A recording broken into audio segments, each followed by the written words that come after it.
Muy buenos días a todos. Muchísimas gracias por unirse a este webinar en donde pues vamos a estar tratando diferentes temas asociados con IFRS 16, una de las enmiendas que fueron publicadas por el IASB en mayo 28 de este corriente año.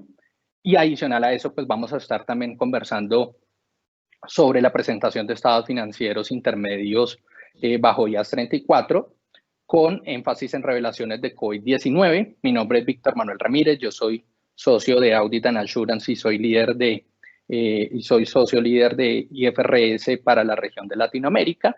Muchas gracias por unirse.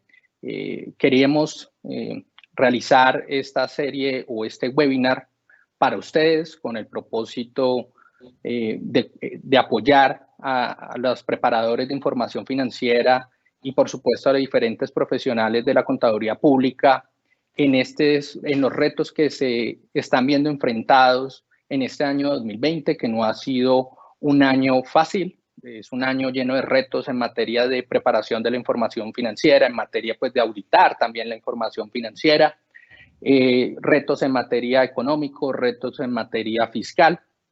Es un año pues que este COVID-19 ha traído muchos retos en diferentes ámbitos. Entonces hemos querido como firma BDO a nivel región organizar una serie de webcasts con el único fin de apoyar a la profesión contable y por supuesto a nuestros clientes, también a los profesionales de nuestra firma, para que puedan realmente salir bien y exitosos pues de estos retos que se están presentando. Esto es una iniciativa, este es el primer webinar de una serie de webinars que vamos a estar presentando a lo largo del año 2020, en este segundo semestre, donde ya pues más adelante les voy a conversar un poco cuáles son las fechas sobre las cuales vamos a estar desarrollando estos webinars, pero tal vez antes, para las personas que están conociendo nuestra firma, para las personas que ya las conocen, también recordarles pues que BDO es una firma internacional perteneciendo pues a una red internacional de firmas de auditoría con presencia en 167 países en el mundo, con más de 1.617 oficinas y más de 88.000 colaboradores en el mundo. En cuanto a la región Latinoamérica, pues en este webcast tenemos cerca de 1.100 inscritos desde México hasta Argentina, donde pues en la región Latinoamérica prestamos diferentes servicios a través de 5 divisiones, como lo son Audit and Assurance, Tax and Legal, Outsourcing y Consultoría. Tenemos pues 71 oficinas a lo largo pues de toda Latinoamérica y tenemos más de 5.800 colaboradores. Es una firma muy sólida que por supuesto está a disposición de todos ustedes. Como les comentaba, esto va a ser una serie de webinars que vamos a estar organizando durante este segundo semestre. Si quieres, devuélvete uno, André, por favor. En esta ocasión se encuentra Darío González, nuestro socio de la oficina de Panamá. Nos está acompañando y nos va a acompañar facilitando los aspectos relacionados con IAS 34. Adelante, Darío, precisa pues de tu experiencia y demás. Hola, buenos días. Darío González desde Panamá. Gracias a la tecnología podemos comunicarnos todos. Bienvenidos todos, hermanos de América Latina. Solamente como reafirmando lo que Víctor acaba de comentarles, la intención de nuestra firma es apoyar a la profesión, apoyarlos a ustedes en la preparación de sus reportes financieros, considerando toda la actividad que se ha dado últimamente alrededor de la pandemia que de manera desafortunada nos ha tocado vivir a esta generación. La profesión contable no escapa de esa realidad porque como contadores recogemos o ayudamos a las empresas a recoger todos los efectos de las situaciones que se viven en el día a día. El IASB ha estado muy activo y ha emitido una serie de documentación, de guías, para que los preparadores de estados financieros y los auditores que los revisan y emiten sus opiniones estén listos para presentar adecuadamente sus cifras al público, que es al que le debemos nuestra responsabilidad. Así que bienvenidos todos. Espero que esta serie de webinars y particularmente llene sus expectativas y nos dejen sus comentarios y preguntas. Muchas gracias. Muchas gracias, Darío. Darío nos va a estar acompañando el día de hoy. Tenemos el gusto de contar con su participación. Darío pues lidera toda la división de auditoría en Panamá y de verdad agradeciendo mucho a Darío por su tiempo y su participación en esta serie de webinars que se van a estar realizando durante este segundo semestre. Como les comentaba, esto es una iniciativa de webinars que se van a estar ejecutando durante el segundo semestre, donde pretendemos abarcar y enfocarnos en los principales retos en la preparación de la información financiera y también los principales retos en materia de aplicación de IFRS derivados de este COVID-19, en donde pues hoy, el día de hoy estamos iniciando, como les comentaba, con las concesiones de IFRS 16 en materia de arrendamientos financieros, en materia de arrendamientos y asuntos relacionados con IAS 34 en cuanto a presentación de estados financieros intermedios, también haciendo mucho énfasis en las revelaciones relacionadas con COVID-19 y en aspectos claves que se deben tener en cuenta en el momento de presentar estados financieros de periodos intermedios. Más adelante, en el mes de octubre, vamos a estar también facilitando un webcast relacionado con IFRS 9 y IAS 36, en donde, pues, por supuesto, sabemos que todos estos temas de la pandemia, pues, generan muchas incertidumbres en materia del deterioros de instrumentos financieros, deterioro de activos, donde, pues, vamos a estar con oficinas de Latinoamérica, vamos a estar facilitando y reconsiderando y considerando todos los aspectos que están asociados a esta normativa por COVID-19. Más adelante en diciembre, pues vamos a tener un barrido general sobre los principales impactos que ha tenido el COVID-19 y los principales aspectos normativos en materia de IFRS o aspectos claves que debemos considerar en IFRS para la presentación de los estados financieros. Y como derivados del COVID-19 han salido varias normativas en el ámbito fiscal que impactan, por supuesto, los libros fiscales de las compañías. Vamos a estar dándole también una repasada y una mirada a los impactos que puede tener esto en la presentación del impuesto diferido, pues digamos, con todas estas mundo o con todo este cambio en la normativa tributaria, el libro fiscal se ve impactado, por lo tanto, pues las diferencias temporarias que también se generan, pues digamos, de la comparación de lo contable y lo fiscal, también pues pueden tener un impacto. Vamos a estar viéndolo en el mes de diciembre y posteriormente en enero vamos a estar hablando, haciendo un barrido general sobre las principales revelaciones que se deben tener en cuenta para la presentación de estados financieros de propósito general bajo NIC 1. Entonces en enero vamos a estar haciendo todo ese barrido sobre las revelaciones claves a considerar. Un poco pues ya entrando en materia, hoy vamos a tener esta primera parte o este primer bloque del webinar, vamos a estar hablando sobre las enmiendas de la IFRS 16, donde vamos a estar viendo un poco los antecedentes, por qué nacieron estas enmiendas, qué pasó antes de que el IASB pudiera emitir las enmiendas, porque pues hay un tramo o unas fechas, pues digamos, de preguntas y respuestas que se han venido generando. Adicional a eso, qué pasó con el FASB también, quien ha venido.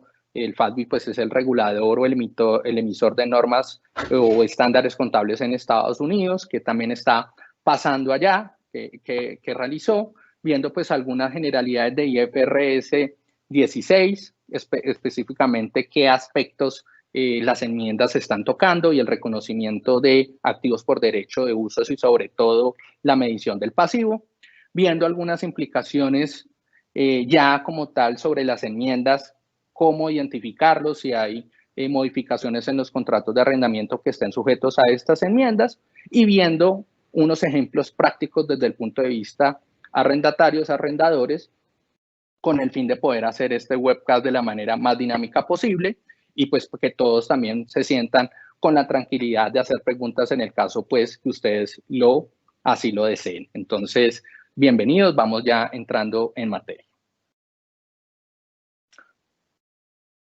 Un poco sobre los antecedentes, como les comentaba, pues derivado de esta emergencia económica y sanitaria pues, que se deriva del COVID-19, pues el IASB ha venido realizando o vino recibiendo pues varias preguntas de diferentes preparadores de la información financiera, de hechos económicos que estaban ocurriendo en los contratos de arrendamiento o situaciones que se estaban planteando alrededor de los contratos de arrendamiento producto del COVID-19. Ustedes saben pues que hubo cierre de operaciones, disminución de operaciones, sectores que cerraron por completo durante un periodo o que siguen cerrados por completo todavía, producto del COVID-19, y todo eso pues generó una serie de preguntas alrededor de yo cómo aplico el estándar IFRS 16, que tiene unas consideraciones particulares cuando hay unas modificaciones en los contratos de arrendamiento, y entonces los preparadores de información financiera dirigían preguntas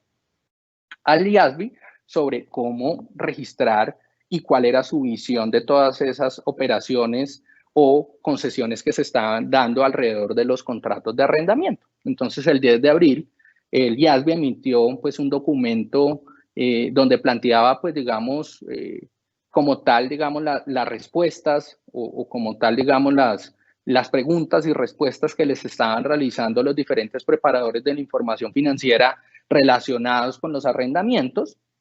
Posteriormente, también esto fue un trabajo que fue coordinado, como lo comentaba anteriormente, con el FASB, pues, que es el preparador de los estándares contables en Estados Unidos, en donde pues, también salían preguntas sobre el estándar 840 y 842, que ese es el equivalente pues, al IFRS 16 en los US GAAP, y el FASB también pues, emitió un documento de preguntas y respuestas, tanto para el FASB emitió preguntas o preguntas y respuestas o un documento donde le da alcance a los arrendatarios y a los arrendadores, a diferencia del documento del IASB, que solamente se está enfocando hacia el punto de vista de los arrendatarios, de tal manera que debemos tener en cuenta pues que como tal este documento o estas enmiendas presentan únicamente pues ese punto de vista de arrendatario.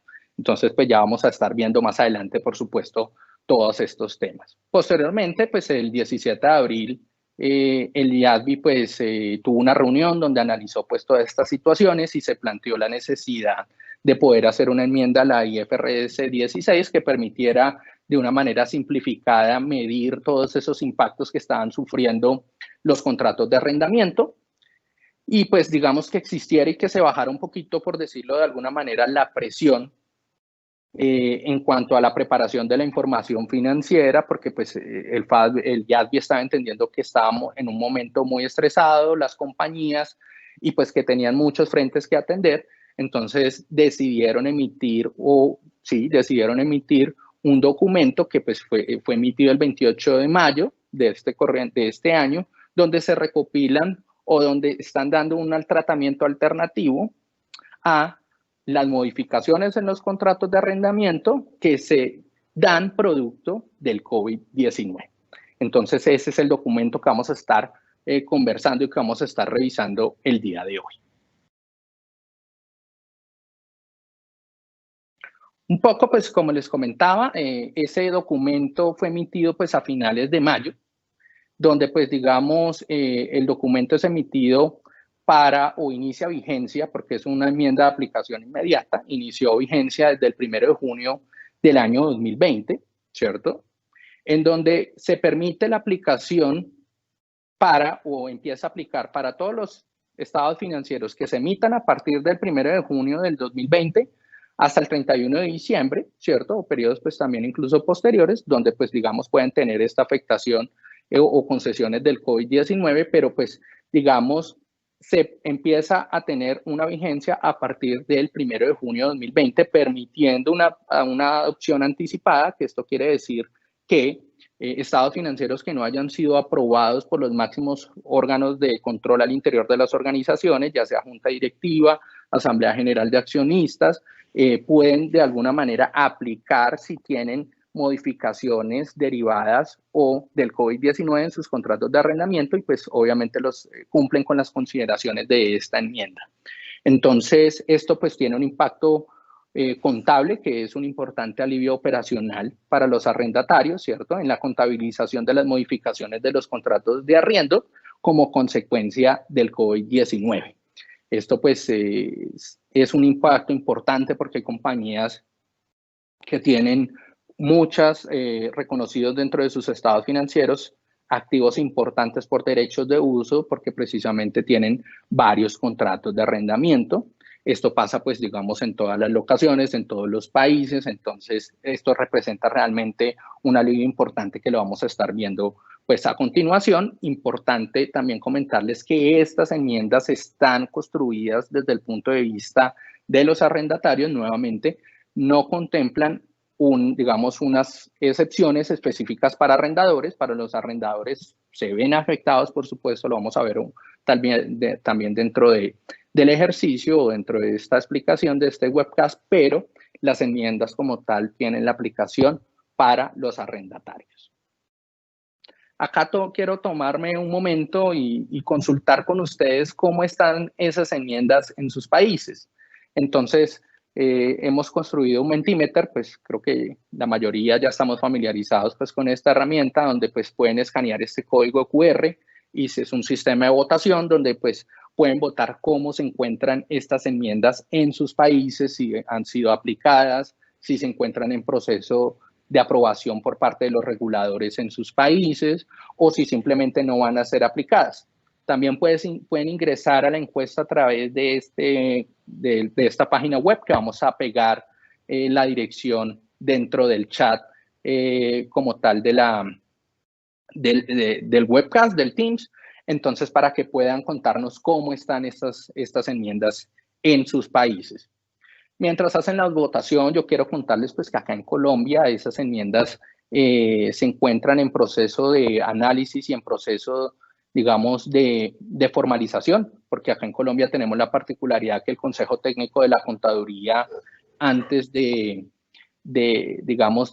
incorporar una nueva norma o un nuevo estándar IFRS en la normatividad colombiana, es analizado por el Consejo Técnico de la Contaduría. En este momento se encuentran en esta situación. Esto no es una situación, por ejemplo, acá en Colombia, que se encuentra todavía en proceso de discusión.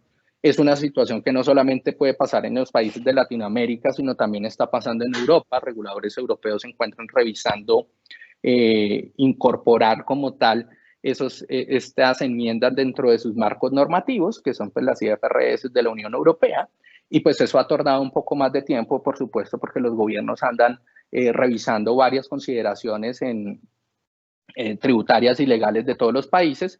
Pues esto hace que realmente todavía no se hayan podido adoptar. Sin embargo, pues acá se esperan que ya el 31 de diciembre podamos tener esas enmiendas dentro de nuestro marco normativo. No sé, Darío, cómo está la situación en Panamá, si nos quieres contar un poco. Sí, ¿me escuchan bien? Bueno, básicamente en Panamá, como explicaba anteriormente, las NIF son de aplicación general por ley. La ley dice indica que las enmiendas que se aprueban en el IASB consecutivamente en el tiempo son adoptadas de manera prácticamente inmediata, así que no se necesita la aprobación de un regulador para la aplicación de una NIF específica de acuerdo a los estados financieros bajo NIF. Esa es la situación en nuestro país. De acuerdo. Entonces, en Latinoamérica tenemos diferentes situaciones, situaciones como en las que se encuentra Panamá, donde pues no requieren ninguna aprobación por parte de los reguladores, simplemente pues el IASB hace una enmienda o realiza una modificación y esta modificación es de aplicación inmediata. En otros casos, como por ejemplo en Colombia, antes de aplicar una nueva norma o aplicar una enmienda a una norma existente, pues pasa por un proceso de análisis y discusión por parte de una entidad, la entidad pues como tal encargada de revisar y analizar estas normas. En otros países tenemos un mix entre normas locales y normas y estándares IFRS. Por ejemplo, hay países donde las IFRS solamente, en Latinoamérica, donde las IFRS solamente aplican a las entidades listadas en bolsa. Entonces, pues eso hace pues como tal que tengan una situación particular, pero también deben tener un proceso de discusión. Hay otros países donde también, digamos, simplemente tenemos un grupo de normas locales y pues todavía no aplican. Entonces, pues la idea es conocer un poco cómo está ese proceso, donde pues digamos, acá vamos viendo las personas que se pudieron conectar de todos los inscritos, pues tenemos un mix entre más o menos entre unos 23 países, perdón, 23, el 23%, pues tenemos personas que ya las enmiendas están en aplicación, pues acá vemos que hay un mix que también están en proceso de revisión y sin aplicación. Entonces es un poco la dinámica que estamos viviendo en nuestros países para que la tengamos en cuenta, pues que tenemos y cada país en Latinoamérica está viviendo una situación diferente. Adelante, André.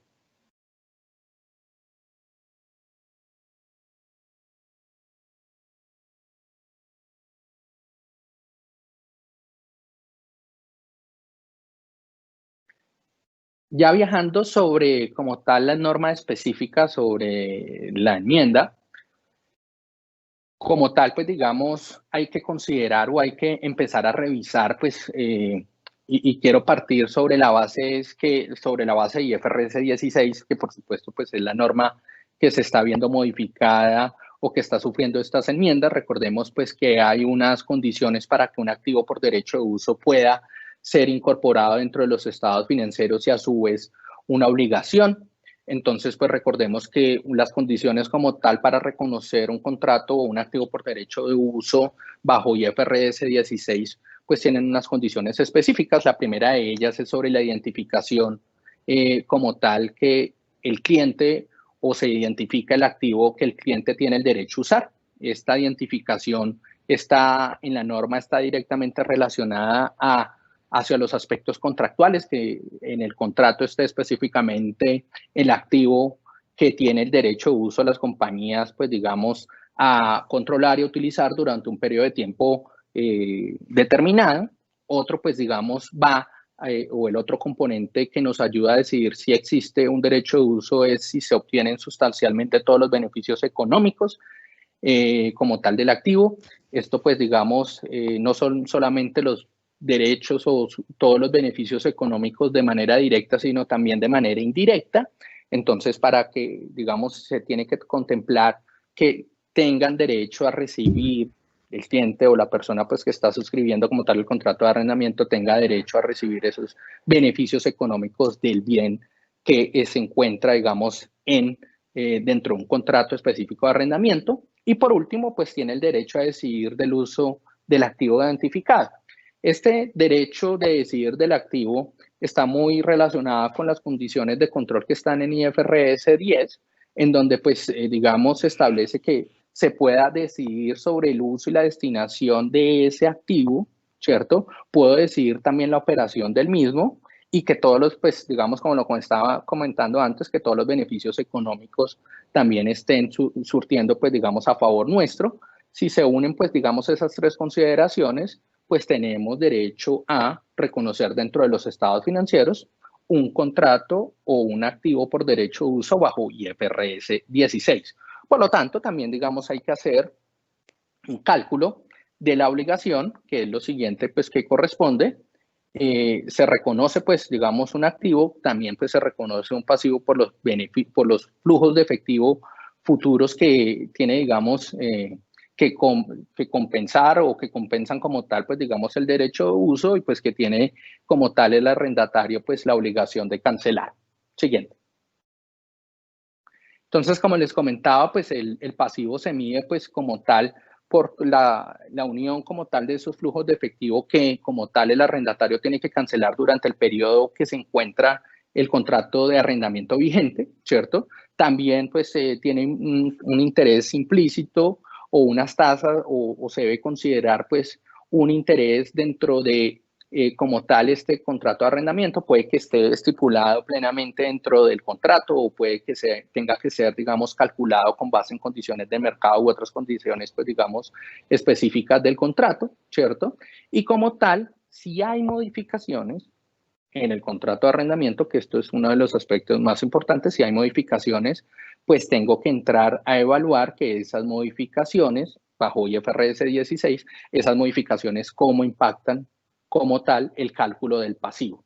Entonces, digamos, bajo IFRS 16, si hay unas modificaciones en cuanto al plazo, en cuanto a los pagos que se van a realizar durante el contrato de arrendamiento, eso tiene un impacto específico en el pasivo que tiene que ser ajustado contra el activo en derecho de uso, generando pues un desreconocimiento de la obligación financiera en el momento que se sufren esas modificaciones y reconociendo pues digamos una nueva obligación que es ajustada contra el activo por derecho de uso. Digamos, eso es lo que nos establece en este momento IFRS 16 y precisamente es la consideración o el apartado que está siendo sujeto a enmiendas por parte del IASBI.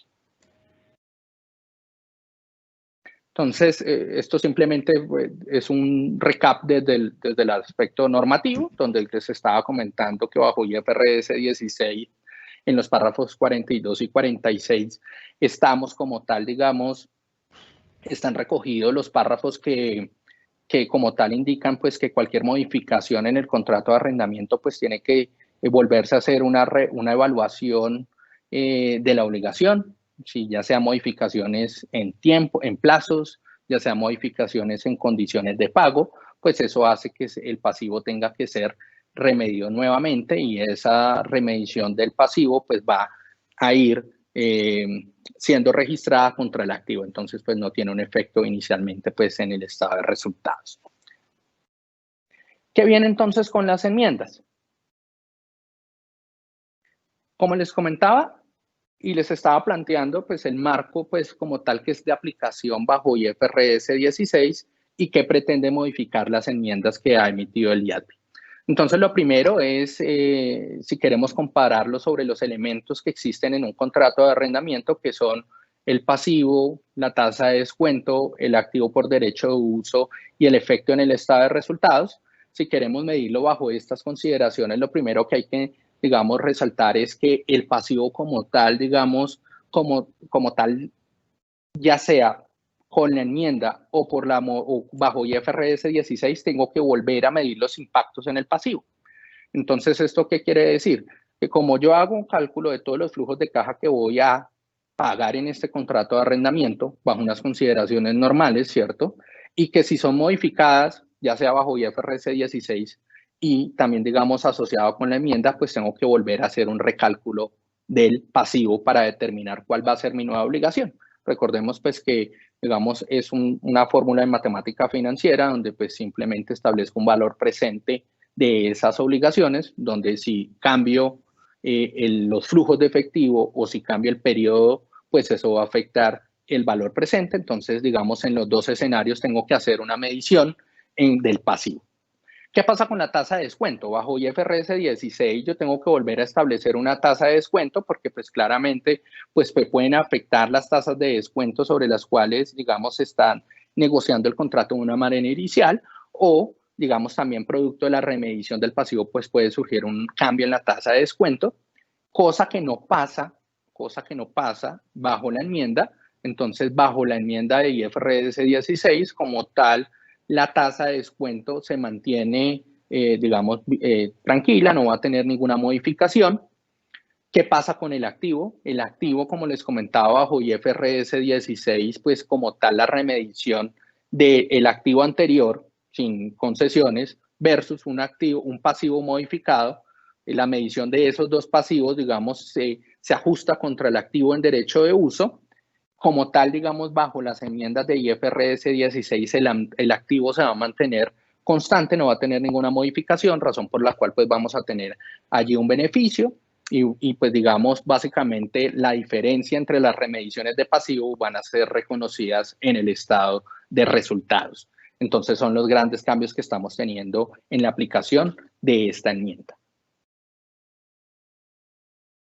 Un poco sobre como tal ya el reconocimiento o cómo identificar que existen modificaciones que están dentro del alcance de esta enmienda. Lo primero es que hay que preguntarse si se produjo una concesión en el contrato de arrendamiento como consecuencia directa del COVID-19, ¿cierto? Si hay una concesión o una modificación del contrato derivado del COVID-19, podemos seguir avanzando en el árbol o en los pasos para decidir si puedo aplicar o no esta enmienda. El segundo criterio que debo tener es que si hay un cambio en un contrato de arrendamiento, ¿cierto? Producto del COVID-19, la remediación del pasivo que yo realice, es decir, traer al valor presente la obligación con base en esas nuevas condiciones del contrato, me genera unas condiciones no significativas o muy similares a la obligación que estaba anteriormente medida. Entonces, si está recibiendo modificaciones sustanciales al contrato de arrendamiento, quiere decir que el contrato está siendo modificado en sus bases o de una manera importante. Por lo tanto, no puede ser tomado como una concesión porque se espera pues que, digamos, estas concesiones que se están teniendo o se están realizando producto del COVID-19, como tal sean concesiones temporarias que tengan un impacto bajo en la remedición del pasivo anterior versus el nuevo pasivo. Posteriormente, ubicarse en la temporalidad.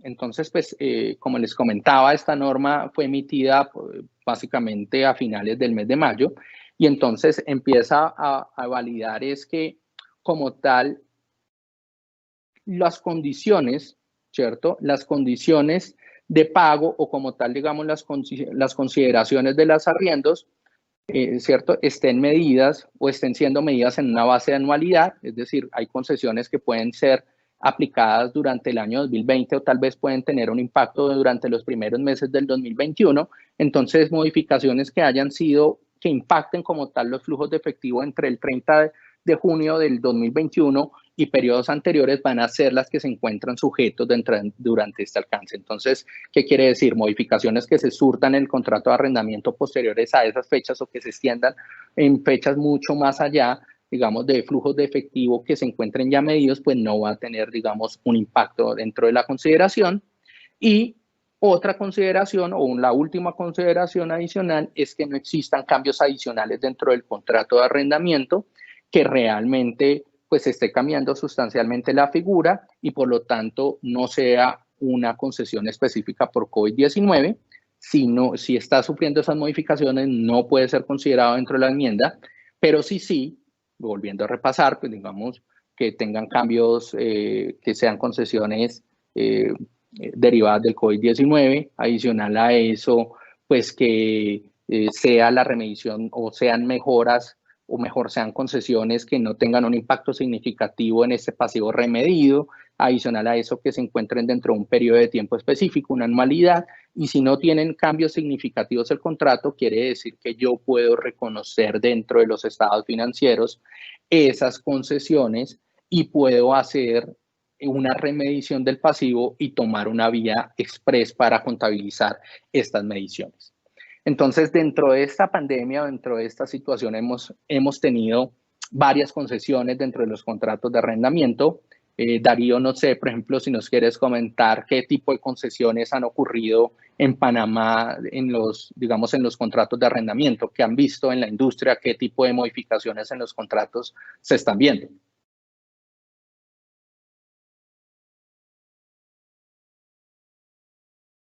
Tienes el micrófono apagado, Darío.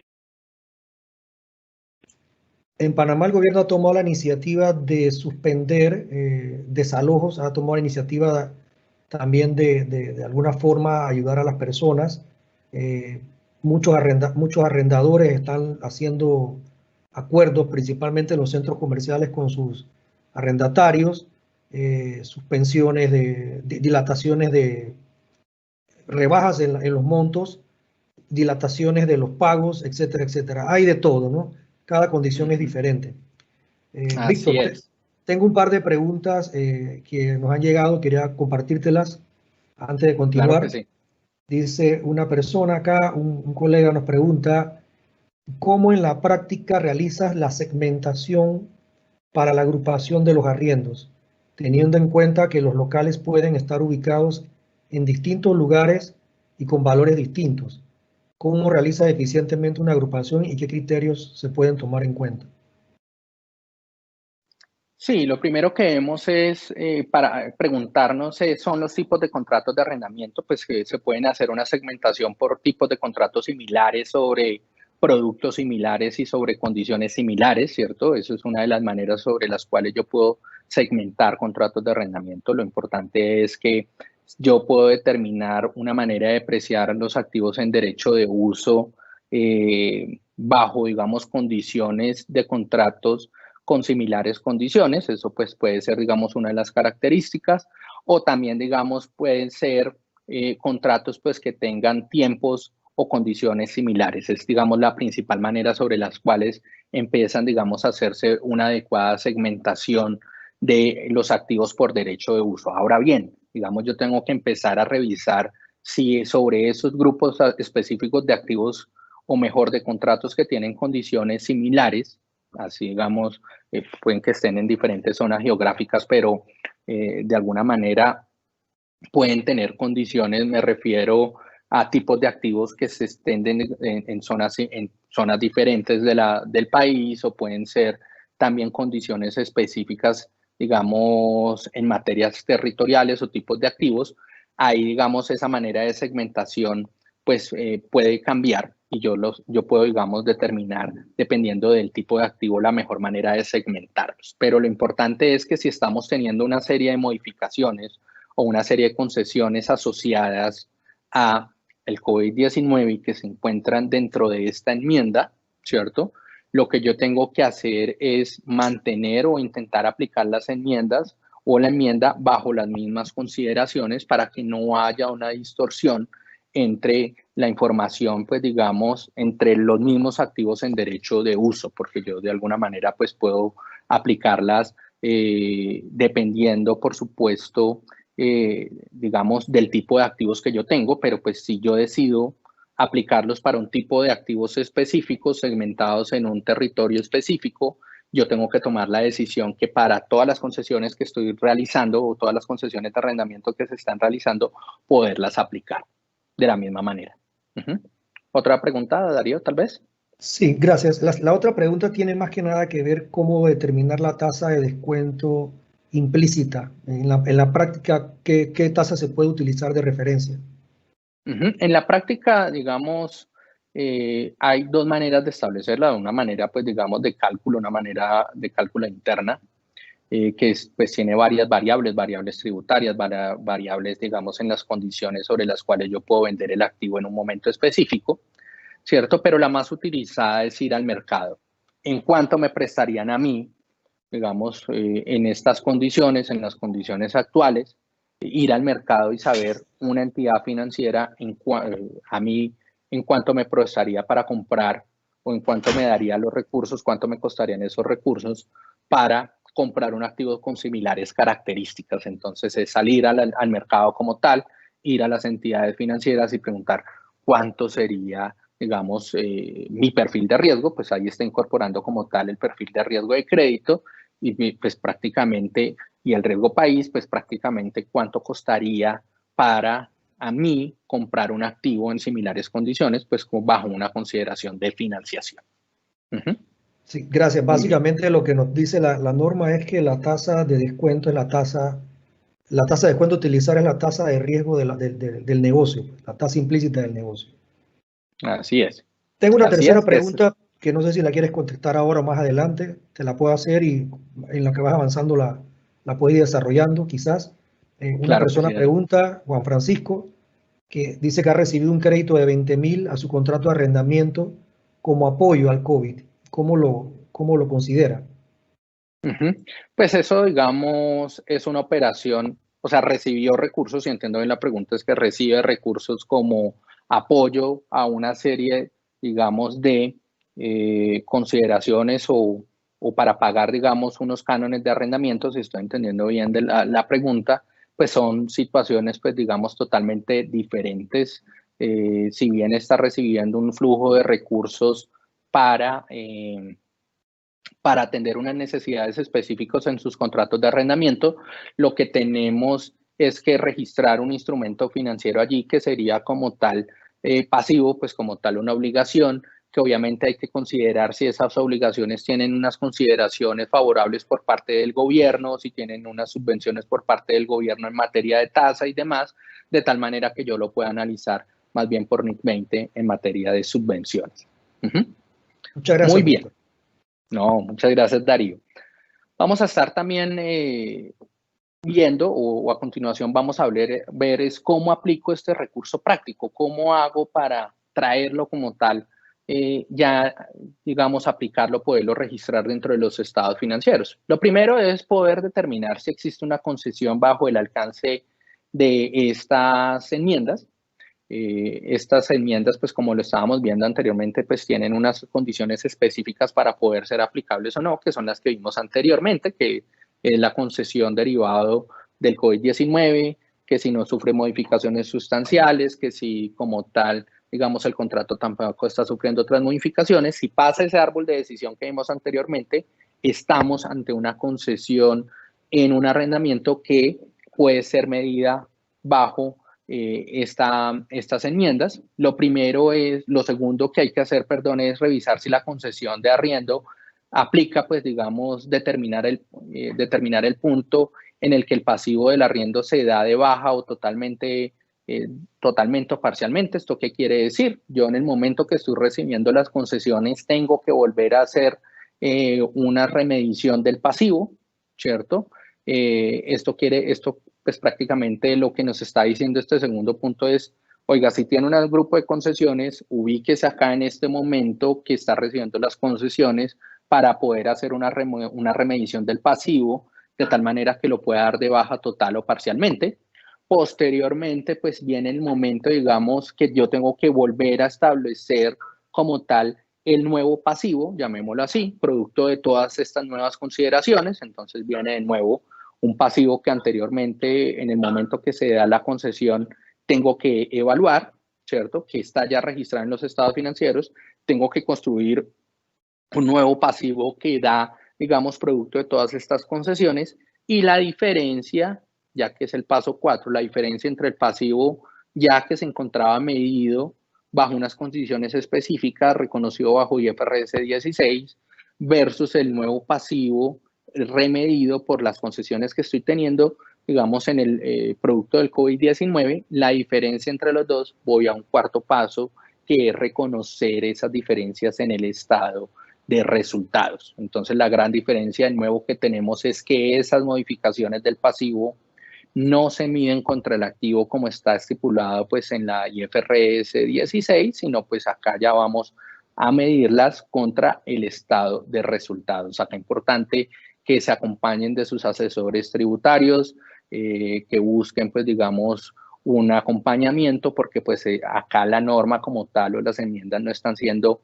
específicas si esa modificación o esa remedición del pasivo va a ir contra un ingreso o como un menor valor del gasto. Esto pues digamos tiene que ser analizado de una manera cuidadosa con base en las operaciones de la compañía y con base por supuesto también en las consideraciones fiscales de cada país.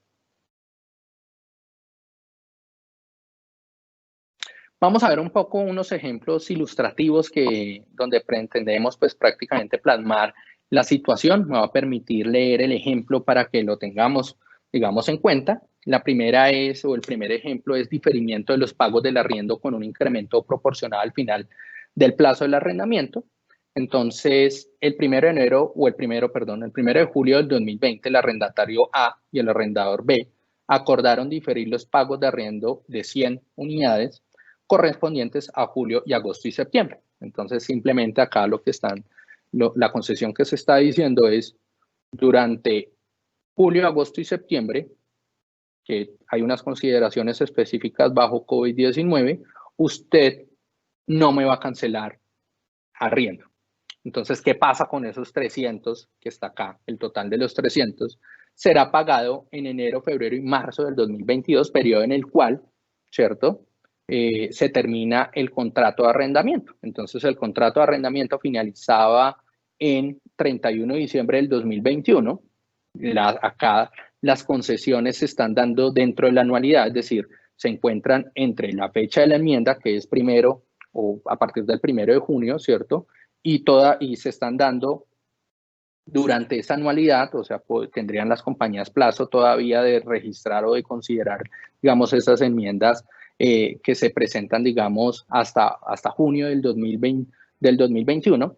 Acá, digamos, se está sufriendo esas concesiones de estos, digamos, dentro del periodo de esa anualidad, sin importar, digamos, que los flujos de efectivo vayan mucho más allá. Es decir, sin importar que esos 3 periodos de gracia que está recibiendo hoy se vayan a a ubicar al final del periodo. Entonces, esto es importante tenerlo en cuenta porque pues recordemos que para que la enmienda sea aplicada, pues debe contarse un principio de anualidad que son concesiones o modificaciones en los pagos entre el 1 de junio del 2020 versus 30 de junio del 2021. Entonces, como están realizando unas modificaciones en los flujos dentro de esa anualidad, están dentro de la concesión. ¿Qué pasa? El total de los flujos nominales de arriendo permanecen iguales, ¿cierto? Solamente ha sido afectado su plazo junto con una extensión, pues digamos, de correr esos 3 meses que le están dando, digamos, bajo una concesión, ubicarlos al final del periodo, ¿cierto? Contemplamos pues una tasa de interés efectiva de un 5% para efectos del ejercicio. Entonces, de nuevo, supongamos que la concesión de suspender el pago de arriendos durante 3 meses, julio, agosto y septiembre, ¿cierto? Del año 2020, no pago arriendo, y esos cánones, esos 3 meses de arriendo, simplemente el arrendador le dijo, tranquilo, no me pague, y extendemos el contrato allá al final, lo extendemos 3 meses. Entonces, las consideraciones o esa concesión se encuentran dentro del alcance del recurso práctico. Entonces, el segundo paso que vemos, el primer paso que debemos hacer es la evaluación, por supuesto, que como tal se encuentre dentro del alcance del recurso práctico. Posteriormente, lo que hacemos es una remedición de esa nueva obligación. Remedimos la obligación bajo estas nuevas consideraciones, que es no pagar durante 3 meses y extender 3 meses más el contrato al final del periodo. Entonces, la nueva obligación tiene un valor de 1.700, perdón, la obligación actual tiene un valor de 1.738 versus una obligación de 1.716, que es la obligación remedida. La diferencia entre uno y otro son 22, ¿cierto? Que esa diferencia lo que hago es disminuir la obligación, ¿cierto? Y llevarme esto al estado de resultados. Entonces, acá vemos básicamente pues que no es un cambio sustancial, no es un cambio significativo y por lo tanto pues puede ser inmediatamente registrado dentro del estado de resultados. Pónganse a pensar si fuera un cambio significativo reconocer como ingresos una suma importante, pues distorsionaría por supuesto los resultados de la compañía en el ejercicio, ¿cierto? Sobre un pasivo pues que va a ser liquidado en periodos posteriores. Entonces, pues realmente por eso la norma y la enmienda está diciendo siempre y cuando no tenga cambios significativos. Entonces, son como el primer ejemplo que les queríamos traer, donde pues básicamente se está haciendo una concesión de no pago de unos cánones de arrendamiento por un periodo específico que se encuentran dentro de una anualidad y posteriormente al final del trimestre son extendidos. Entonces, básicamente la diferencia entre las mediciones de los dos pasivos es registrada en el estado de resultados. Siguiente. ¿Qué sucede o qué no se debe hacer? Pues acá simplemente estamos explicando pues todo lo que les estaba comentando, pero quiero detenerme es qué no se debe hacer. ¿Qué no se debe hacer? Es esos 300 que yo obtuve, ¿cierto?, de no pagar la obligación financiera durante julio, agosto y septiembre, no se pueden reconocer como ingreso. Yo no puedo darle de baja la obligación en ese momento, el 1 de julio, donde estoy recibiendo la concesión, y reconocer, darle de baja a 300 a la obligación y reconocer eso como ingreso, porque pues realmente no es, digamos, el sentido de la norma y posteriormente, pues, realmente no cumplen con las definiciones del marco contractual. Víctor, Otro ejemplo que... Tengo una pregunta aquí relacionada. Un participante nos dice que tiene un arrendamiento, pero desde que inició la pandemia no ha estado recibiendo beneficio económico y lleva 5 meses cerrado. Y el único acuerdo que tiene es pagar la mitad del arriendo. ¿Cómo hace con la diferencia restante? Precisamente es... ¿Pero él es el arrendatario o el arrendador? ¿Puedes identificarlo ahí, Darío? No, él es el arrendatario, él es el que arrienda. Él es el que arrienda, ¿cierto? Digamos, siendo él el que arrienda, pues yo lo que tengo es que volver a recalcular la obligación, ¿cierto? Como si ya está pactado, si tú ya pactaste que vas a dejar de pagar o vas a pagar el 50% como tal de los flujos del valor acordado, pues como tal lo que tienes que volver a hacer es una remedición de ese pasivo y llevarme esto contra el estado de resultados. Listo. Un segundo, Gracias. por favor. Dime. También vamos a ver unos ejemplos donde se juega el rol del arrendador, en caso tal, digamos, para dirimir si estaba en el rol de arrendatario o arrendador, de tal manera que podamos ver, digamos, la situación, porque eso afecta como tal el reconocimiento del ingreso por los cánones de arrendamiento, pues vamos a verlo un poquito más adelante. Esto es una condonación de arrendamiento incondicional. Es la misma situación. Se concede el 1 de julio de 2020, ¿cierto? Una concesión de reducir el 15% de los cánones de arrendamiento sin ninguna condición. Entonces, hacen un acuerdo arrendador y arrendatario donde dice, ¿sabes qué? Yo te voy a pagar el 15% menos, ¿cierto? De la obligación. Yo te voy a pagar el 15% menos sin ningún tipo de evento. Entonces, ¿qué hacemos? Como ya tenemos, y es un poco parecido al caso que nos estaban preguntando, simplemente acá lo que hago es una nueva remedición del pasivo, que en este caso, pues, el pasivo anteriormente estaba en 1738, el pasivo remedido está en 1649, la diferencia de 89, debito el pasivo y la diferencia me la llevo contra el estado de resultados. De nuevo, sencillo, va a depender, digamos, si es ingreso o menor valor del gasto, va a depender mucho del análisis tributario y de la posición, pues digamos, el análisis contable y las consideraciones de la compañía para poderlo llevar. Digamos, eso va a depender mucho de eso. Ahorita, pues, digamos, no se puede definir en este webcast si es o no, pero pues son, digamos, las consideraciones que yo debo tener en cuenta. Simplemente, pues, ajusto ese pasivo, ¿cierto? Porque ya como tal el pasivo puede ser ajustado, pues de acuerdo, o puedo dar, digamos, de baja esa porción del pasivo, porque pues hay un acuerdo contractual, ¿cierto? De no cancelar una serie de flujos de efectivo, por lo tanto, cumplen las consideraciones de NIF 9 y yo puedo básicamente disminuir, que es prácticamente dar de baja la porción de la obligación y llevarme esto al estado de resultados. ¿Qué pasaría, digamos, en el caso contrario, en esta condición donde yo sea el arrendador y no el arrendatario? Que también, digamos, puede ser la pregunta. Pues yo como tal, pues lo que tengo es reconocido un instrumento financiero, una cuenta por cobrar, ¿verdad?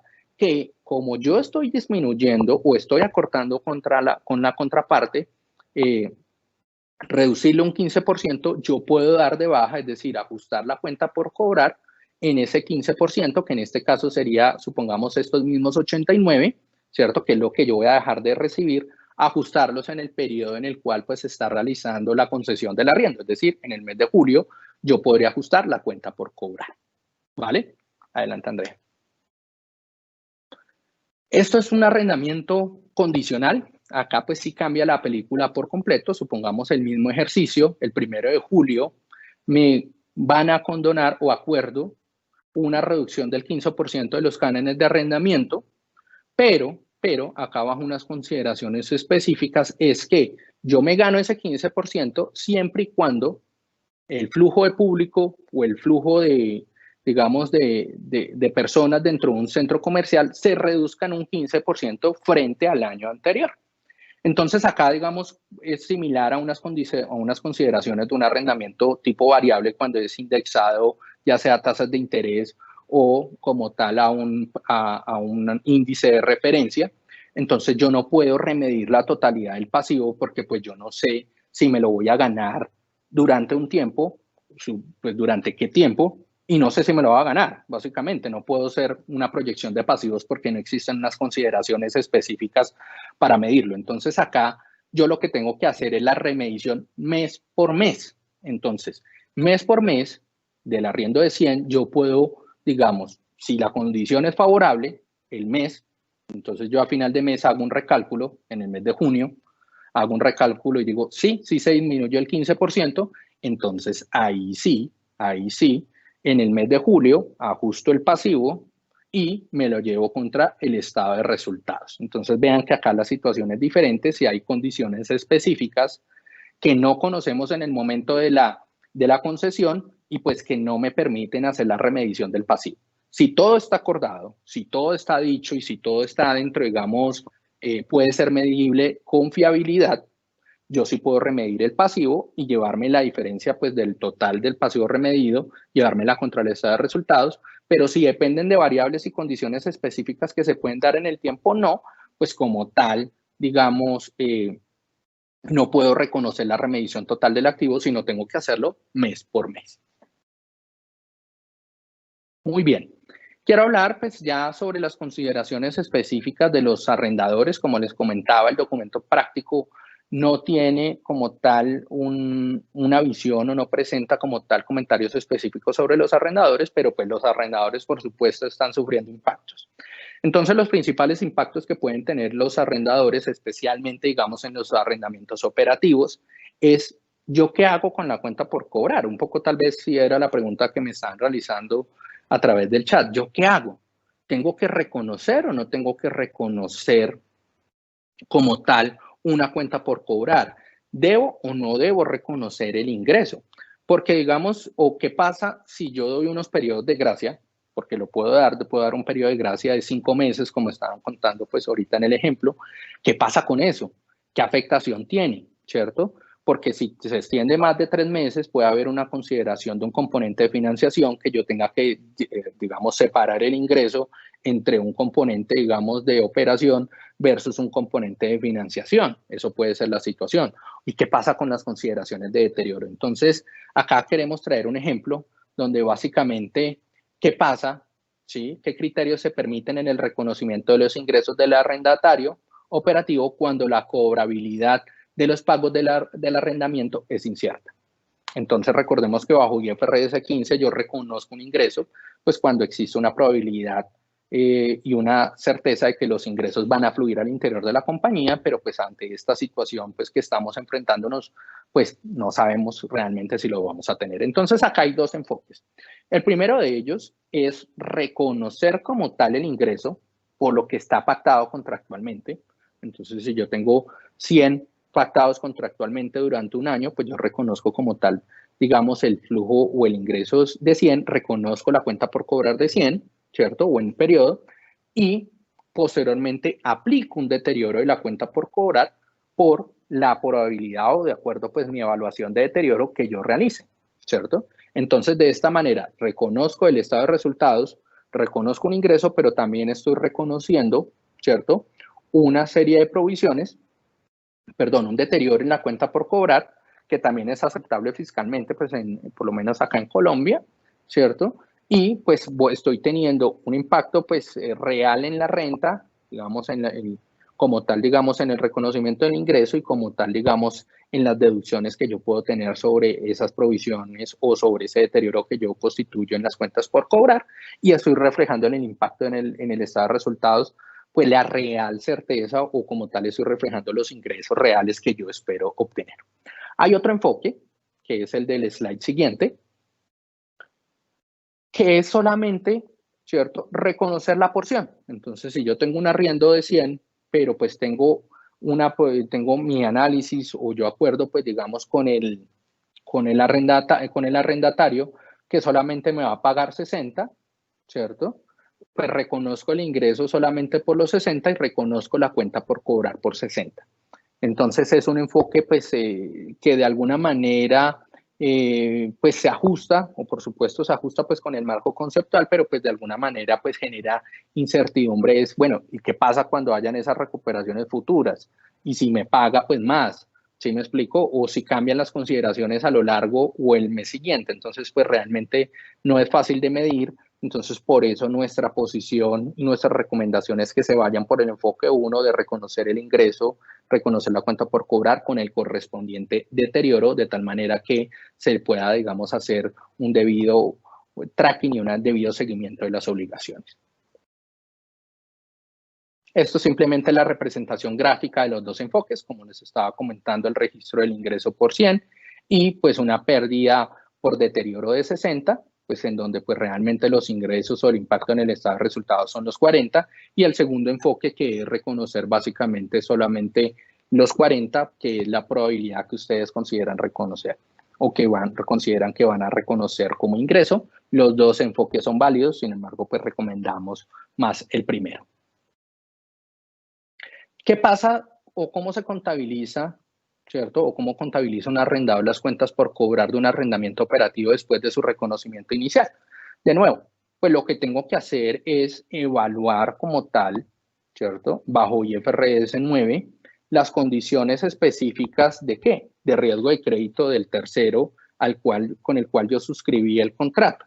Entonces yo reconozco como tal, digamos, esa obligación, reconozco como tal, perdón, ese instrumento financiero y pues tengo que hacerle el debido deterioro bajo IFRS 9, que pues puede ser obviamente por la periodicidad de los 12 meses o puede hacerlo pues a lo largo de la vida del instrumento financiero. Va a depender mucho, digamos, de las fases en las que se encuentre bajo IFRS 9, pero yo puedo entrar y reconocer, digamos, el respectivo deterioro bajo IFRS 9.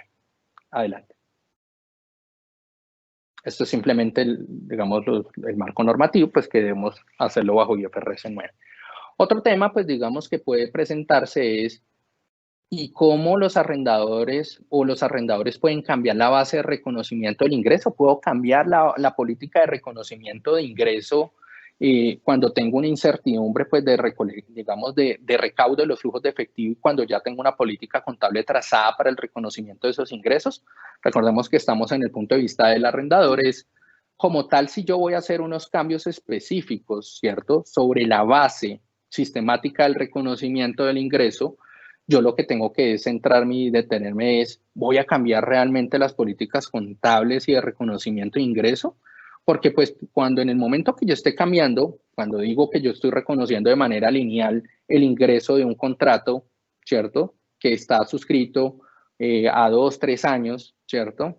Y que yo lo estoy reconociendo de una manera sistemática en la medida que va transcurriendo el tiempo y por efectos del COVID-19 voy a querer cambiar la política y digo, no, ya no va a ser de una manera sistemática y lineal, sino va a ser con base en otras consideraciones específicas como puede ser ocupación del centro comercial o pueden, digamos, existir otra serie de variables alrededor del reconocimiento de ingreso, pues eso implica un cambio en política contable pues que tiene que ser analizada bajo NICOCHO. Entonces, acá debemos tener mucho cuidado porque pues en el momento que estemos decidiendo si reconocemos o no el ingreso bajo IFRS 15, porque existe o no la probabilidad de que el ingreso fluya al interior de la compañía, pues puede que esté modificando mi política de reconocimiento de ingreso, por lo tanto, pues tengo que hacer un análisis bajo NICOCHO.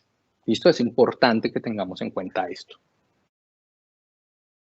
Ahora bien, ¿qué pasa? Otra pregunta que nos han venido realizando es, ¿qué pasa con el activo?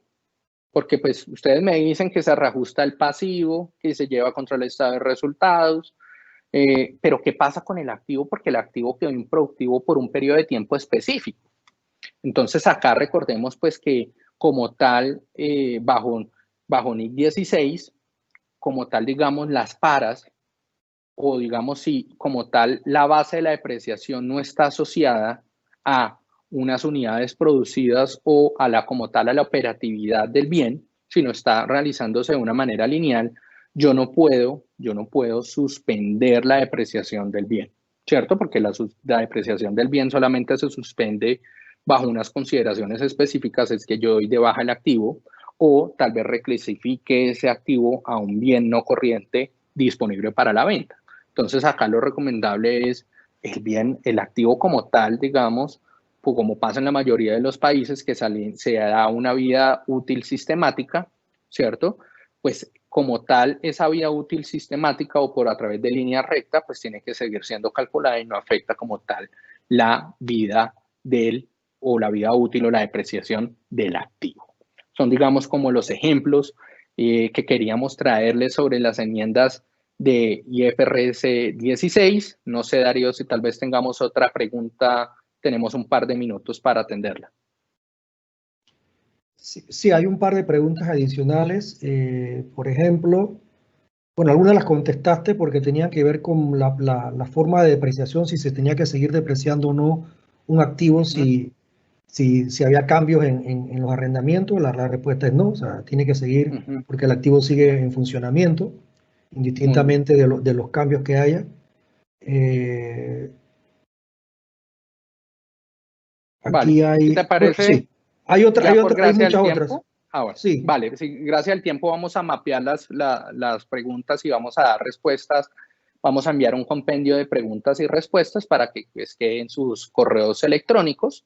Entonces, agradeciendo mucho, por supuesto, la atención a esta primera parte del webcast, vamos a continuar entonces con Darío con lo relacionado a presentación de estados financieros intermedios. Muchas gracias, Víctor. Sí, en esta ocasión vamos a hablar un poco sobre cómo el COVID-19 ha impactado la presentación de estados financieros intermedios bajo NIC 34. Siguiente.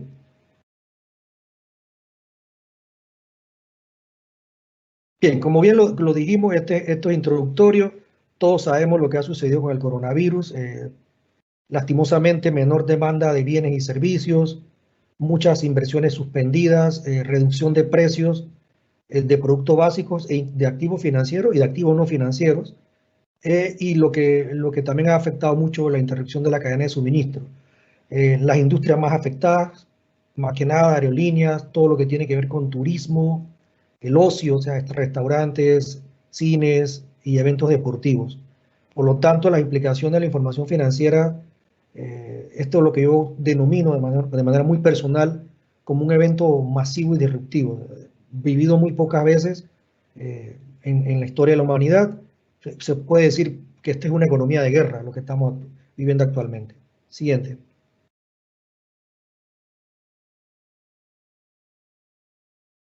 BDO ha publicado en el boletín 2020-03 que incluye toda un análisis de cuáles son los efectos totales que ha tenido esta pandemia sobre la cifra en los estados financieros y sobre todas las NIF y las NIC aplicables, cuál es el tratamiento.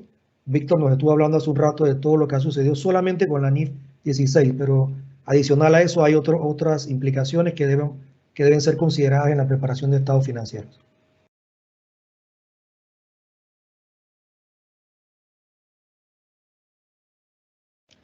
Primero que nada, tenemos que determinar si lo que sucedió con la pandemia es un evento ajustable o no ajustable.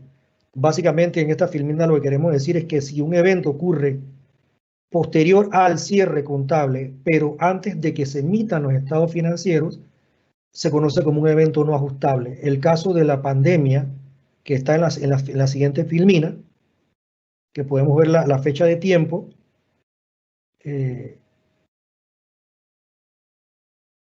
Siguiente, Andrea. Un segundo, Darío, ya. Nos explica claramente que el anuncio oficial de la pandemia ocurrió en enero. Por lo tanto, es cuando se empiezan a generalizar todos los efectos, comienzan los cierres, los países comienzan a tomar medidas de disminución de la movilidad de sus ciudadanos y a cerrarse las empresas en principio, ¿no? Por lo tanto, los efectos de la pandemia se reflejarán en la gran mayoría de las entidades, para no decir que el 100%, en los periodos posteriores al 31 de marzo, o sea, los periodos intermedios de marzo, junio y septiembre del año 2020 y, por supuesto, al cierre del año 2020. Entrando en materia, es importante mencionar que las NIF no tienen un requisito de preparación obligatorio de estados financieros intermedios. Lo que dice la NIC 1, básicamente es que una entidad preparará un conjunto completo de estados financieros, incluyendo información comparativa, por lo menos una vez al año.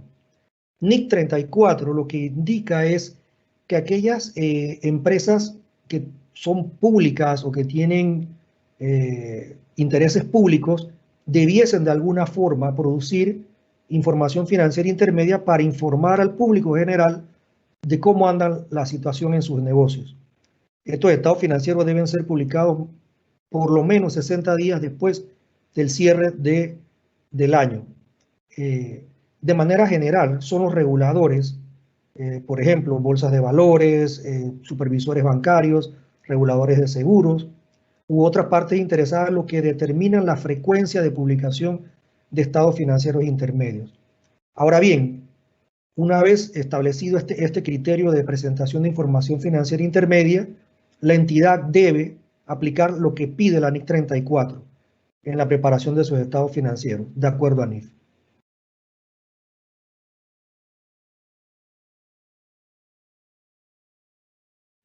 Bien, NIC 34 tiene dos formas, o permite dos formas de presentación de información financiera intermedia, mediante la aplicación o la publicación de estados financieros completos.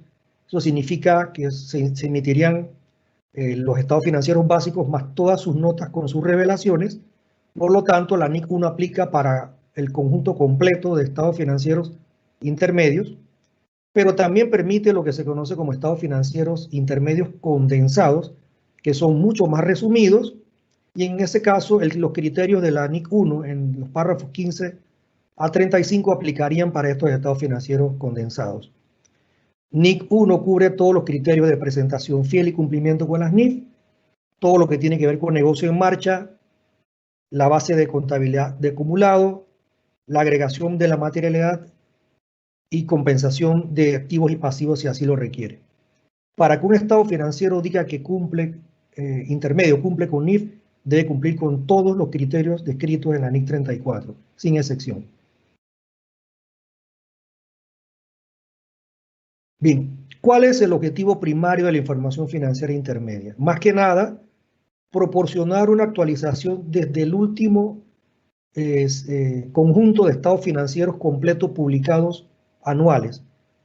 Dicho de otra forma, lo que se busca es actualizar al lector, al público general, sobre lo que ha sucedido en el periodo intermedio.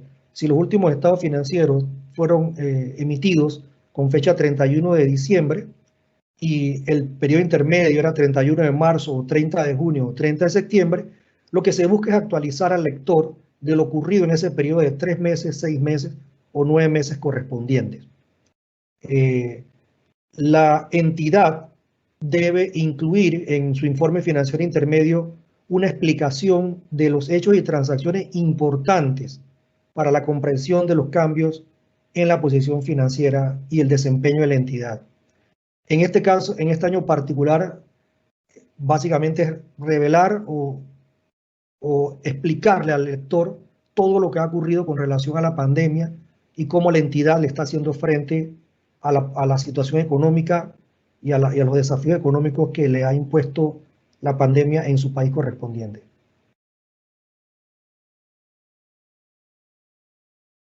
Si la información financiera intermedia se presenta de manera semestral, NIC 3420 dice que se deben presentar los estados financieros básicos, en ambos casos, tanto para los condensados como para los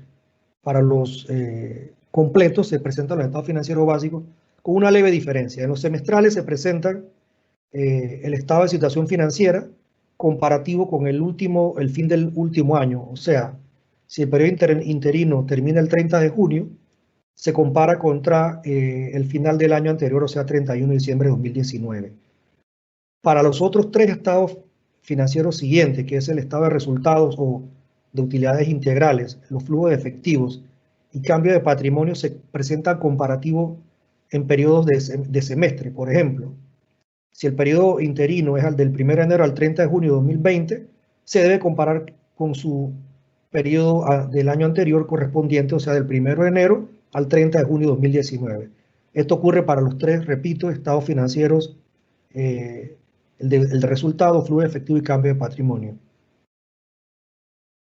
En la siguiente filmina, cuando se presenta estados financieros intermedios de manera trimestral con un semestral, por ejemplo, los que vienen al periodo de 30 de septiembre de este año, se presentan los estados financieros de situación financiera igual que en la situación anterior, 30 de septiembre contra 31 de diciembre del año anterior, flujo de efectivo y cambio de patrimonio del 1 de enero al 30 de septiembre de 2020, comparado contra 1 de enero y 30 de septiembre de 2019. El cambio está en el estado de resultados o utilidades integrales, donde nos pide que hagamos un estado financiero de 3 columnas, presentando una columna del 1 de enero al 30 de septiembre de 2020, otra columna del periodo interino, o sea, del 1 de julio al 30 de septiembre de 2020, o sea, 3 meses, comparados con los mismos periodos del año anterior. Esto es importante para aquellos preparadores de estados financieros que van a hacer sus estados financieros a 30 de septiembre de 2020, tomarle en consideración que este pequeño cambio es importante que lo tomen en consideración y lo hagan para sus estados financieros, principalmente el estado de utilidades integrales. Darío, tenemos una pregunta referente en el momento. Un segundo, por favor. Tenemos una pregunta enfrente en el momento que se tiene que hacer la revelación. Entonces nos pregunta una persona, ¿la revelación referente al tema del COVID dentro de los estados financieros debe realizarse a partir de enero de 2020 a nivel internacional o en el momento en que cada uno de los gobiernos decreta la contingencia? Bueno, para efectos prácticos, no sé si la pregunta se refiere a los estados financieros a 31 de diciembre de 2019 o a los estados financieros 2020. Voy a contestarlo para ambos periodos. Si el estado financiero es al 31 de diciembre de 2019, en consenso general en la profesión, se llegó a la conclusión de que se debe incluir una nota de eventos subsecuentes donde se explica cuáles fueron los efectos, las medidas tomadas por los gobiernos del respectivo país y qué va a hacer la entidad o qué está haciendo la entidad para hacerle frente a dicha contingencia. Eso es con relación a los estados financieros a 31 de diciembre de 2020. Para efecto de los estados financieros del año 2020, perdón, el anterior era 2019, para los estados financieros en el 2020, ya se tienen que hacer las revelaciones y ya se tienen que considerar los efectos de la pandemia a partir de los estados financieros intermedios del 31 de marzo de 2020. O sea que desde el 31 de marzo de 2020 ya las entidades que han publicado estados financieros, hay muchísimos ejemplos en internet que se pueden buscar de empresas públicas, ya han estado haciendo no solamente revelaciones, han estado haciendo ya cálculos de algunas NIF que les aplican con relación a los cambios que han sufrido con relación a la pandemia. No sé si eso contesta la pregunta de nuestro compañero. Muy bien. Hay otra pregunta, Darío, que es una empresa que es regulada por una entidad, pues, digamos, específica del gobierno. Realiza, pues, digamos, han habido una serie de cierres de los aeropuertos, ¿cierto?, que ha representado una caída en los ingresos. Sí. Pues una caída relevante. Entonces, un poco la pregunta es, ¿debemos presentar los estados financieros intermedios o se deben presentar, digamos, ya pues con un periodo anual? Bueno, como explicaba en la primera filmina, NIC 34, las NIF de manera general no prescriben la presentación de estados financieros intermedios. Quien determina la presentación de estados financieros intermedios es un regulador o un gobierno. Si la entidad a la que se hace referencia nuestro interlocutor es una entidad regulada que el gobierno o el regulador le pide presentación o le exige presentación de estado financiero intermedio, definitivamente que tiene que hacerlo. Si no tiene ninguna regulación que se lo pida o se lo exija, entonces mi respuesta sería que los estados financieros anuales serían los que tendría que preparar. Así es. Gracias. Seguimos, Andrea. Bien. Es importante los tres elementos que voy a mencionar para la preparación de estados financieros intermedios. Primero, todos aquellos negocios que son estacionales o altamente estacionales deben proporcionar muchísima información financiera adicional, o sea, revelaciones, que le permita al lector entender las razones por las cuales quizás sus ventas en periodos intermedios sean más bajas o sean más altas. Eso va a depender del tipo de negocio, junto con su periodo comparativo, ¿no? Por ejemplo, la NIC 3416 dice requiere muchas notas explicativas sobre la estacionalidad o la ciclicidad de los resultados que afecten esos estados financieros intermedios. Para aquellas personas que adoptan la presentación de estados financieros por primera vez, si es la primera vez, no deben presentar información comparativa, ya que es su primer periodo de operaciones. Si es primera vez que la adoptan y han tenido operaciones anteriormente, deben presentar información financiera comparativa. El concepto de materialidad es importante. porque no se trata de anualizar la materialidad como si estuviese preparando estados financieros anuales. La materialidad debe ser considerada en base al periodo trimestral o semestral que está reportando. Estos tres elementos son importantes a la hora de preparar su información financiera intermedia. Siguiente.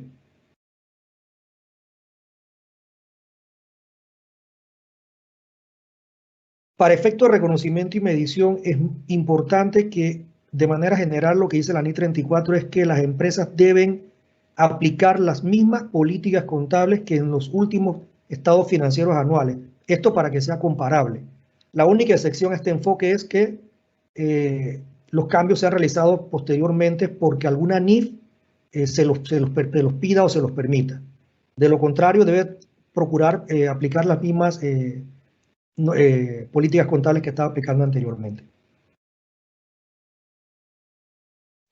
La NIC 34 contiene un apéndice, el apéndice B, que provee todo tipo de ejemplos para efectos de reconocimiento y aplicación de principios de medición.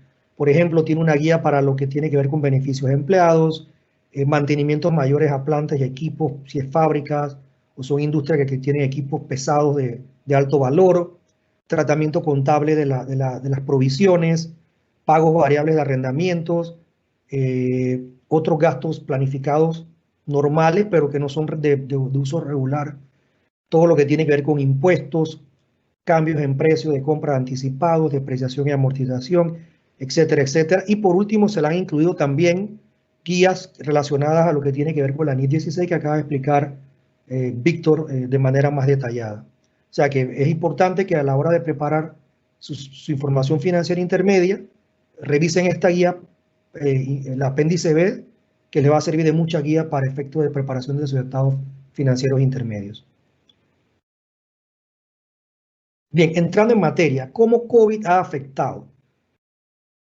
Típicamente las líneas en el estado de resultados o utilidades integrales serían las mismas que se presentaron en el año anterior.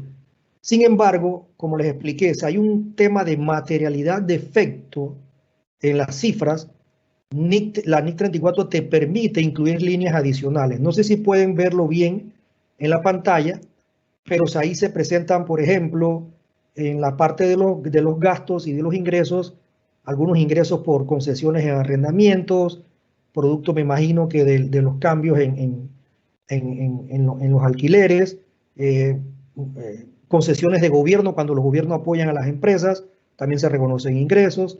Hay un ajuste de deterioro de inventarios y hay un ajuste por deterioro de activos fijos.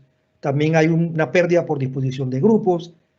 Así que bueno, dependiendo de la materialidad del efecto que tengan estos cálculos que vayan a realizar las empresas en sus estados financieros del año 2020, la NIC 34 les permite separarlos dentro del estado de resultados. De otra forma, los pueden agrupar y los pueden presentar también en una nota, pero preferiblemente, si es muy material, presentarlo en la cara del estado de resultados.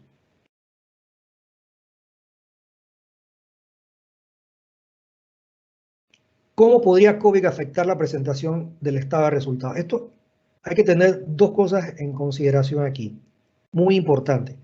Todos los ajustes que se vayan a realizar producto del COVID-19 tienen que estar sustentados por una NIF y basados en información histórica, sustentable. No se pueden estar reconociendo ingresos o gastos de una u otra forma basados en suposiciones, supuestos o algo que yo creo que pueda suceder. Así que es importante que lo que vayan a reconocer esté sustentado por una NIC específica y que sea sustentable en información histórica.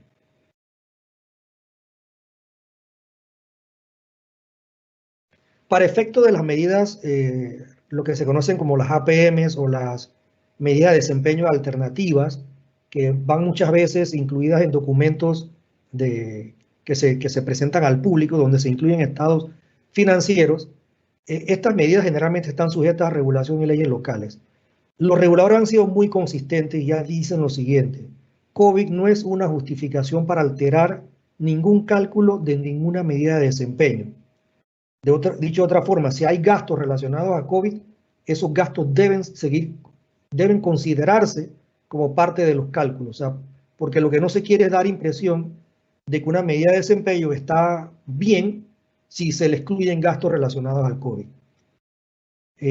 Otro tema importante es que cualquier tema relacionado a medida de desempeño alternativa crea riesgos. ¿Es un costo incremental o incluye todas las variables? Hay que hacerse preguntas, hay que cuestionarse.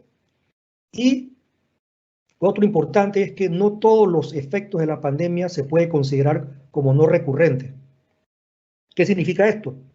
Que hay gastos que las entidades van a tener que asumir y registrar y presentar en sus estados financieros, pero no los pueden poner como una línea no recurrente. Si vieron el ejemplo del estado de resultados integrales, se incluye ahí con un nombre, pero no se le pone o no se identifica como algo no recurrente. Esta para mí es una de las partes más importantes de lo que tiene que ver con negocio en marcha. En Panamá ya llevamos 5 meses en cuarentena, hasta ayer precisamente. El gobierno anunció una serie de fechas para comenzar a flexibilizar las aperturas. Durante este periodo, lastimosamente, muchas empresas cerraron definitivamente. Ni siquiera van a tener la oportunidad de abrir. Las que sobrevivan van a tener que revelar muchísimo y se espera, y así se espera, así esperan los reguladores y esperan los lectores, que se hagan revelaciones extensivas de negocio en marcha, de los planes de la administración, de los planes del negocio, para continuar operando. Esto es una exigencia del mercado. En la práctica hemos sentido de alguna u otra forma la presión de reguladores y presión de los supervisores bancarios y otros reguladores de que los estados financieros deben venir con la mayor cantidad de información posible para ellos poder determinar cómo evaluar sus riesgos de crédito, cómo hacer préstamos, cómo invertir. Así que, como dice el recuadro, casi la totalidad de las entidades tendrán que realizar juicios y estimados significativos, salvo unas cuantas industrias que bajo las circunstancias de la pandemia le han ido bien. De manera general, todos hemos sido impactados de una manera negativa.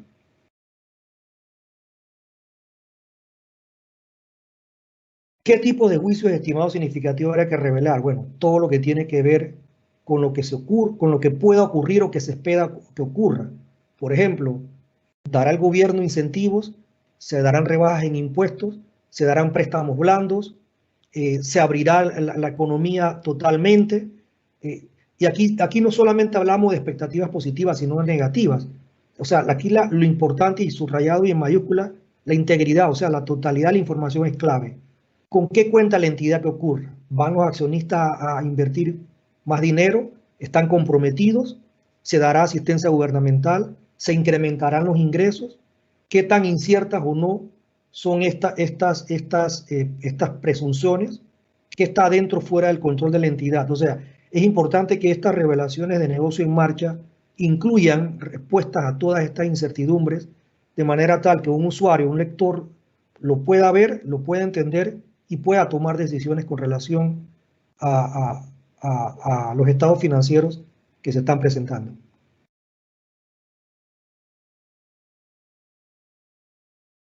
Aquí no sé si lo pueden ver bien. Lo importante, como les expliqué, es revelar qué ha cambiado con relación a juicios estimados significativos, qué información histórica se utilizó para dichas estimaciones. En una nota, quizá una sola nota, se deba de explicar, bueno, miren, para efecto del negocio en marcha utilizamos estas presunciones porque hubo caída en ingresos, para efecto del cálculo de deterioro de los activos tuvimos que hacer esto y esto y esto y esto, porque se trata de actualizar, recuerden, actualizar entre el periodo 2019 y lo ocurrido hasta el 2020, de manera tal que los lectores lo lean, lo entiendan y puedan basar sus juicios y sus decisiones con relación a esa información. Mira, Darío, que tocas un punto súper importante. Por ejemplo, acá en Colombia, una de las principales fallas que tenemos o tienen los preparadores de información financiera dentro de los estados financieros de periodos intermedios es que prácticamente hacen una réplica de los estados financieros al 31 de diciembre.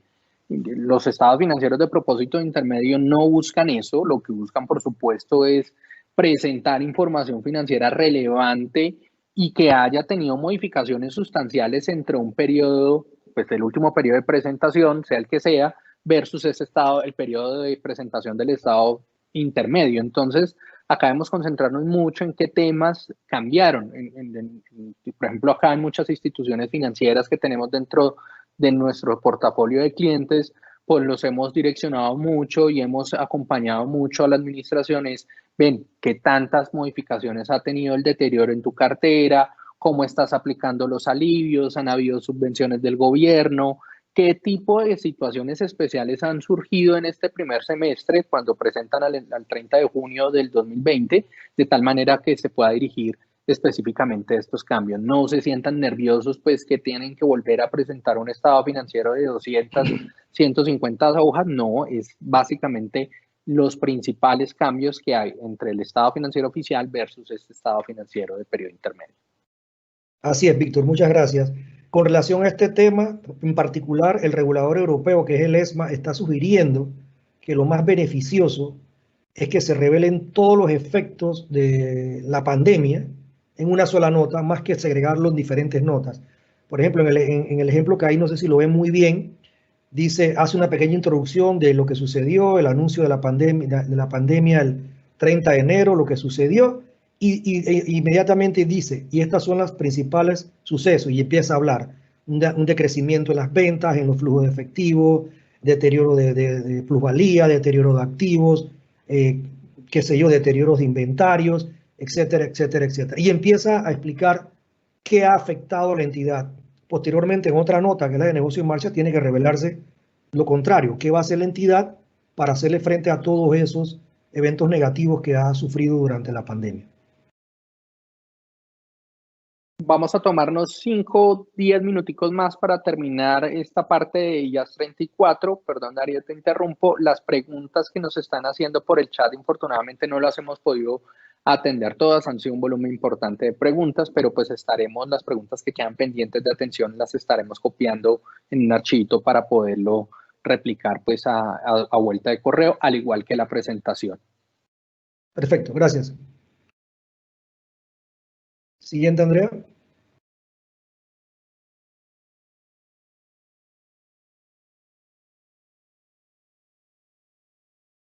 Un segundo, por favor.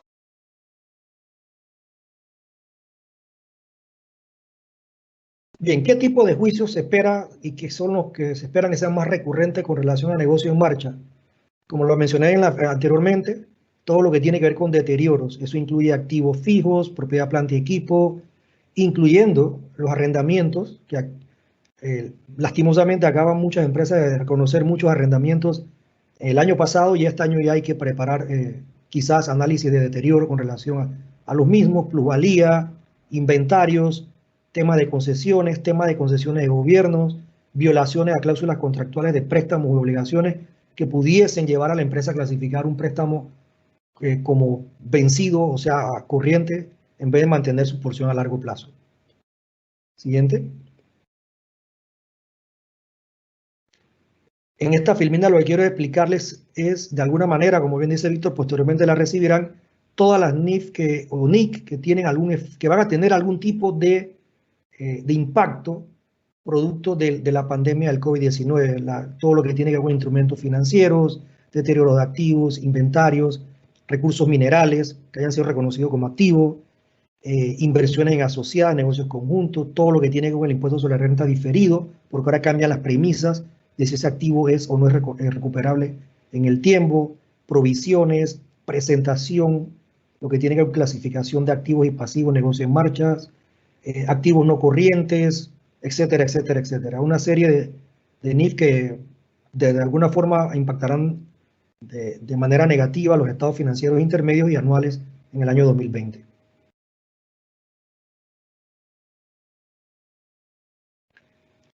Para efectos de revelaciones de eventos posteriores, aplica la misma norma que para fin de año, la NIC 35, la NIC 34, lo que pide es que cualquier evento subsecuente a la fecha de reporte interino y antes que se emite el estado financiero debe ser revelada o debe actualizarse alguna presunción si hay algún tipo de impacto financiero hecho al final del periodo.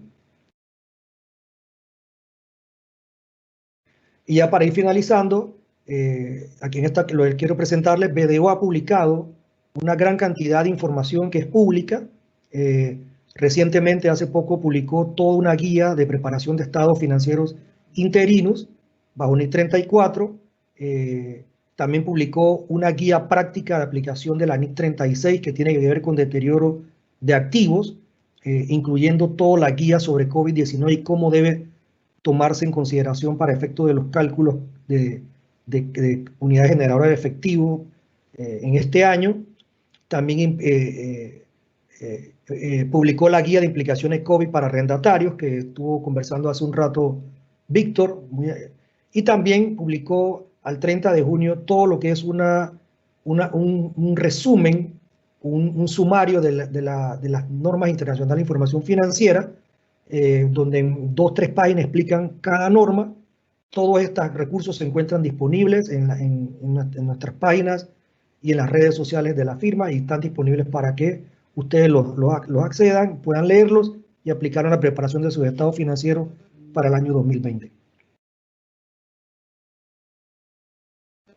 Y entonces aquí, bueno, gracias. Tenemos algunas preguntas, Víctor, no sé si tenemos tiempo para resolver algunas o tú me dirás. No, ya las hemos venido evacuando en el transcurso del webinar. Solamente pues queda agradecer, por supuesto, por la participación activa de cada uno de ustedes. Pues contamos con más de cerca de 1.100 inscritos en este primer webinar. Como les comenté, es una iniciativa que vamos a estar desarrollando a lo largo del segundo semestre de este año, donde vamos a tocar diferentes aspectos relacionados con IFRS y asociados, por supuesto, a toda la pandemia pues, que estamos viviendo. Este webinar fue realizado para ustedes con la mejor de las intenciones y, por supuesto, con el fin de poder enriquecer y ayudarlos a afrontar todos los retos que se están viviendo en la preparación y revisión de la información financiera producto de este COVID-19. Agradeciendo mucho su participación, les comento pues que hubo algunas preguntas que están todavía pendientes de evacuar, que estaremos pues digamos revisando y enviando por correo electrónico, al igual que la presentación. Muchísimas gracias por su participación. Recordarles pues que si tienen alguna duda, inquietud relacionada en materia de IFRS, estamos a su disposición. Somos una firma sólida que tiene presencia en toda Latinoamérica. Si requieren algo, no duden en contactarnos. Estos son los diferentes servicios en los cuales los podemos acompañar en materia de IFRS, ya sea en implementación, en preparación de los estados financieros, en preparación de manuales contables bajo IFRS, temas de entrenamiento u otros servicios específicos en materia de IFRS. Estamos para ayudarles. Agradeciendo mucho su participación. Darío, no sé si quieres dar unas palabras de conclusión. Sí, bueno, muchas gracias por tomarse el tiempo de estar con nosotros aquí. Sé que no son temas sencillos, son temas bastante complejos. Hemos tratado de hacerlo en un tiempo bastante reducido, pero como bien menciona Víctor, nuestra firma a nivel de América Latina, en todas nuestras oficinas, está a la orden para ayudarles en lo que requieran, para asesorarles y si así lo requieren, brindarles nuestros servicios. Existe mucho material que la firma ha publicado de manera gratuita, pueden accederlo y con mucho gusto estaremos tratando de resolver sus preguntas que nos han llegado a través del chat y esperamos volver a vernos pronto nuevamente. Muchas gracias a todos y que cuídense mucho y que Dios los cuide a todos. Muchísimas gracias. Con esto damos por finalizado este primer webcast. Un saludo especial para todos.